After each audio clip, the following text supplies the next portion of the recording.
Welcome to Big Deal. This week, we are focusing on some important regulations, policies, treaties, and also global events which will define the future course of deal making here for us. So let's get started on interpreting what it means for your business.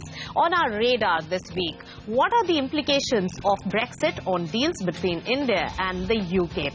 Cyprus says it has completed tax treaty negotiations with India. What does it mean for inbound investments? And put-call option issue is back to haunt the M&A space. What's the remedy?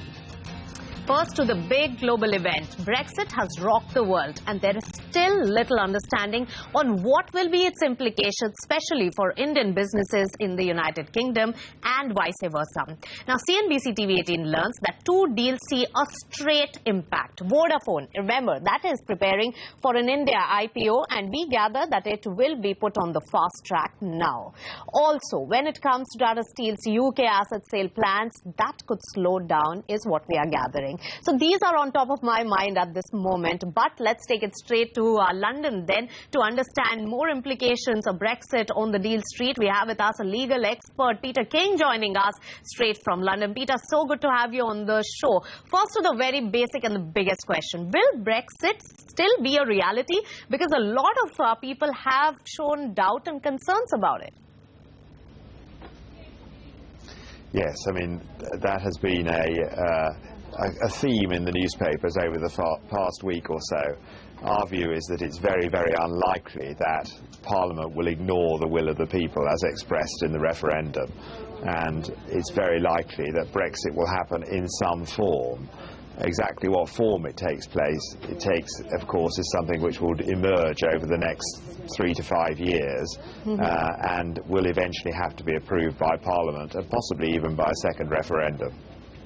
Of course, its implications could be long-term. It can really take a long haul to really implement it if at all it does. So going with the assumption that Brexit is happening, Peter, are there any new M&A opportunities which could be opening up because of that? Yes, there are already some, and we've seen some of our clients, particularly in the private equity industry, start to talk about some of those opportunities. First of all, we have a weaker currency, so that means that some assets in the UK start to look cheaper. In fact, not just the pound sterling, but also the euro has weakened significantly against other currencies, so assets in Europe may look cheaper generally. Secondly, we do think that there will be some restructuring of European businesses as a result of Brexit. This will probably happen over a period of time, but that does mean that there will be assets for sale which might well be attractive to investors from India and other countries. All right, so there could be some opportunities, but Peter, if you really look at it, tremors have started to show already because reports suggest that Britain's government has scrapped the plans to sell stake in Royal Bank of Scotland and Lloyds Banking Group this year in the wake of the Brexit vote. More deals to break also? Yes, I do. I think there's a number of areas where we've seen investments stopping already. One example is the capital markets. The capital markets have been extremely volatile over the last week or so. The stock market has been going up and down, and that's not just true of the UK, but also of the European markets. So pricing deals that involve the use of the capital markets is extremely difficult just at the moment, and that's likely to continue for some time as there are more shocks and as more details of what's actually going to happen in the Brexit negotiations carry on. Also, it's very difficult for strategic investors at the moment. If a strategic investor is thinking about a European growth strategy, that investor is going to have to think very hard about whether it makes sense to base that strategy out of a base in the UK or out of a base in another European country. And already we have seen several deals, which I can't name obviously because they haven't happened yet, but several deals put on hold because the investors are rethinking their growth strategy and where they should base that growth strategy within Europe.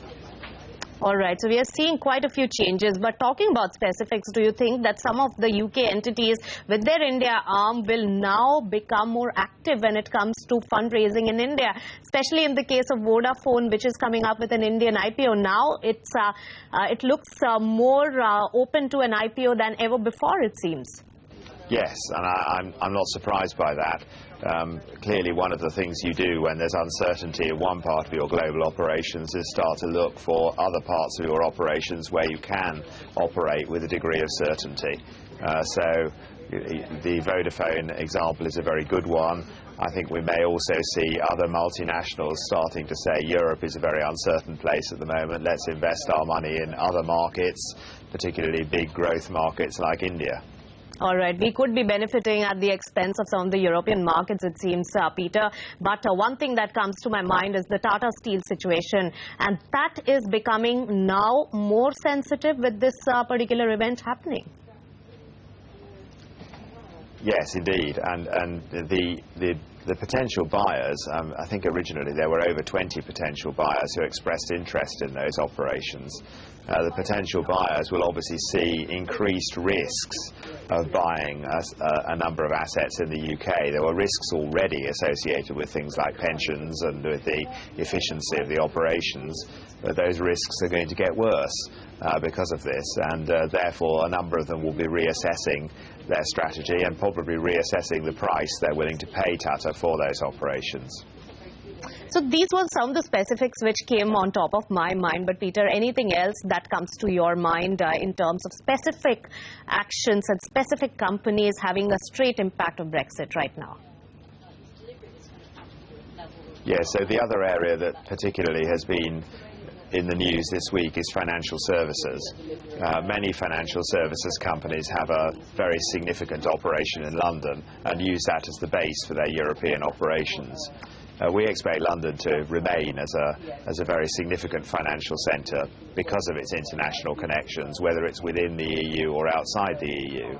But nevertheless, a number of companies are thinking about whether they should be moving some of their personnel, for example, to other bases within the EU where they can be sure that they will obtain the benefit of the regulation that allows them to move their financial services around Europe freely, the so-called passporting.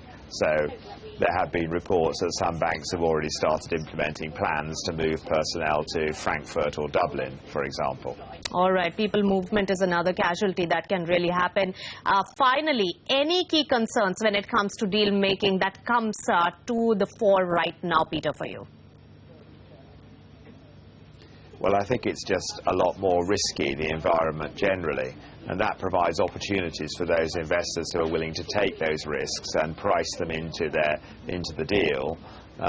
It becomes, for some investors, that means it's this particular opportunity may not be one that they want to take. All right, so it could be high risk, high return also, Peter, to give a different perspective, but uncertainties remain.